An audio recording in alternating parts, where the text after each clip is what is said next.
download the eBridge Print and Capture app from Google Play. Your mobile device will need to be connected via Wi-Fi to the same network as your Toshiba eStudio system.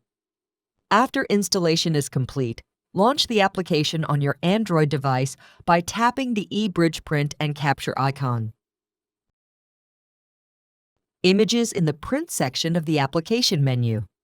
When prompted, allow the eBridge Print and Capture app to access your photos. Select the desired photo to print.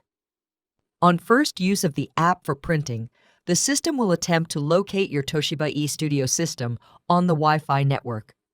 If no devices are discovered, tap No Devices Selected. Click to discover. You can enter the IP address manually.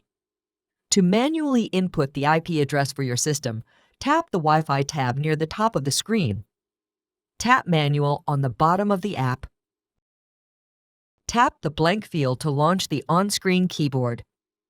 Enter the IP address or full host name of your system and tap the checkmark button. Make any desired print setting changes and then tap the printer icon to print your photo. Your print job will be sent to the Toshiba system via Wi-Fi. Please remain on this screen until the data transmission has completed and then retrieve your print document.